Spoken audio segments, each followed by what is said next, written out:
Welcome to 2026. Santa brings you plenty bangers in winter anime season. Two dark seinens, here Jujutsu Kaisen and Hell's Paradise. New romances, story about two prince or smart guy and gyro. Bangers 10 out of 10, the king of anime brings its second season. So you won't be bored this winter. And I'm here to introduce you the most anticipated anime of winter anime season 2026. Hey, it's Matty, don't forget to smash that like button, drop a comment and subscribe to our channel for more anime and manga content like this. Let's get started.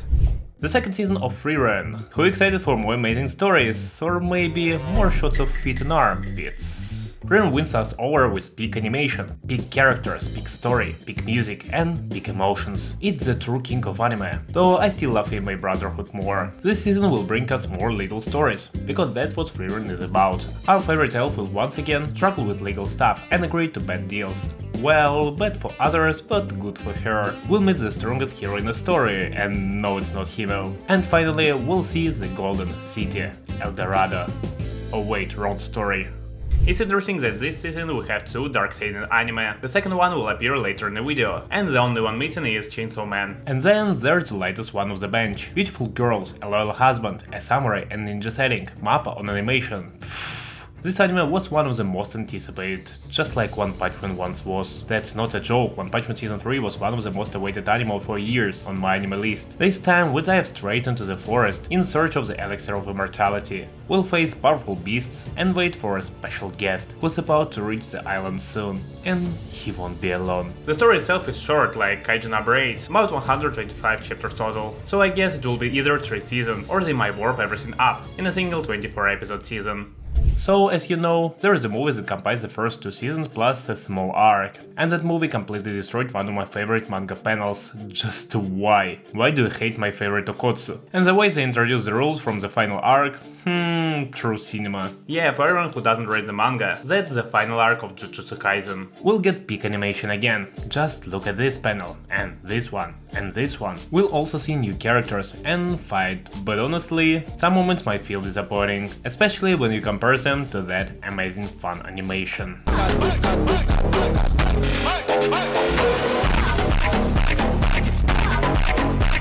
This season will be a two-cour with 26 episodes total, 13 in January and the rest coming later this year. Finally, Oshinoko is about to turn into Yosugo no Sora, and if you haven't seen that anime, trust me, don't even try. We have already passed the best arc, the theatrical one, and now we're stepping into the strongest part of the story, the switch of the main character from Aqua to Ruby. The plot is getting darker and darker, because the revenge is closer than you think, and our 2 stars are about to shine brighter than ever. Damn, Nakano Kurakawa this season. Just marry me, please. This season will show Ruby becoming a real manipulator, Ari Makano struggling even more emotionally, some in the TV show filming senses filled with scandals, a movie in production, and a plot that will shake the entire entertainment industry, and of course, Yosugo no Sora style twist. The best moment of Fire Force has already been shown. The force wall break is done, and now we're heading into the final battles. These fights will leave you speechless. They're insanely intense and massive. Arthur will become the true MVP of the final. Manimara will turn out way stronger than anyone expected, and Shinra will clean up all the chaos, because the whole climax of the story is just huge. Oh, and of course, plenty of fun steroids that completely kills the epic tone for the story. Classic Fire Force. I'm so in love with the Fate franchise, and I'm also a huge fan of Durarara author Ryogo Narita, the original creator of the light novel Fate Strange Fate, so you already know the story is going to be epic. Add to that Gilgamesh vs Enkidu, one of the most legendary fights in the Grand Order universe. Absolute perfection. Now we're finally getting the second episode of The Beautiful Chaos. The first one was aired on December 31, 2024, and apparently episode 3 will come on January 2027. Woohoo! I really hope that's a joke. Well, what can we expect from this show? The second season started by introducing the strongest members of the organization, the captains, and their leader, Ren. Then we get to see her power in action. Yeah, she's basically a Makima copy. This time the story gets way bigger. Unbelievable plot twists are waiting for us in the upcoming episodes, and the fights are on a whole new level, something even One Punch Man could only dream of. And of course this show is all about boobs. Is that a bad thing? No. Plus a few truly epic senses too. Everyone wants to be a hero, to slay monster, reach the Demon King and defeat him, except the heroes here. They were sentenced to become heroes because of their crimes, and they only have two options: die or beat the Demon Lord. And they don't even really die, they just respawn at the campfire and move on. But on the journey, our main hero gets the ultimate help, a god's blessing. And she's basically cosplaying Amy, Shira and Gilgamesh at the same time. Faker. But the price to use her power is just too high. You have to pet her.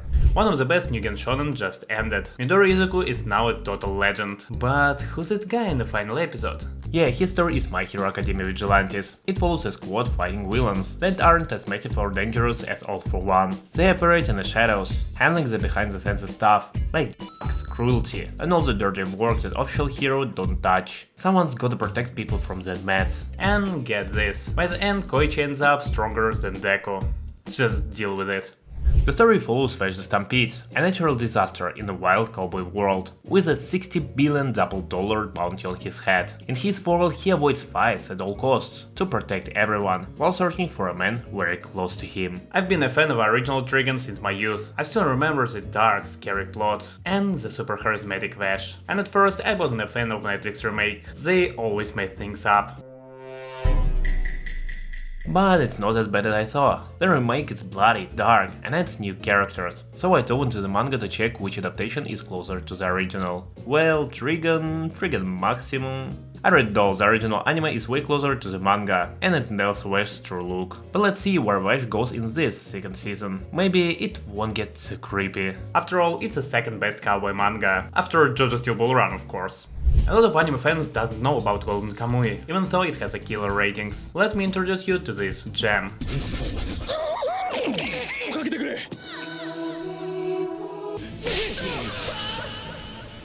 Hope you enjoy that. This story follows Japanese ex-soldiers hunting for gold hidden by one of their own. The only clues: tattoos on people's bodies. It's packed with wild, absurd situations, a gripping plot and super strong, charismatic characters, who are also pretty wild. Well, the heroes confess to each other in the very first episode. No need for 400 chapters or a ridiculous haircut like the authors. And no bullying either, because it's a smart glasses boy and a gyro girl. Had to reread this to make sure. Yeah, it's just a normal healthy relationship. This story is all about totally different people who like each other and keep pushing their relationship forward, always worrying they might mess something up. That's kinda sweet. You know that weird thing where the first season covers only 15 chapters of manga, so the second season kicks off from chapter 16. And thanks to figures getting massive popularity in Japan, this manga is super popular. The hype is huge and totally deserved. The first season even got me to watch Yuri on Ice. So this season brings bullying, more bullying, even more. Well, kidding. The story dives into Inor's first big competition, and it's gonna be thorough and breathtaking, hoping for more killer 3D animations, like in the first season, one of the best examples out there, right up there with Girls Band Cry, and of course that heart-melting moment everyone's waiting for. The whole plot of this romance feels like Steins Gate Ruka, but she's a girl. It's a little reverse harem, two school prince, but she's a girl. Everyone sees her as the school prince type, but only Kahako spots the real beauty behind the stoic, though exterior. You get it. She's such an obvious crush, how does no one admit it? The story leads to a third prince, love complications, and you won't believe it, a summer festival.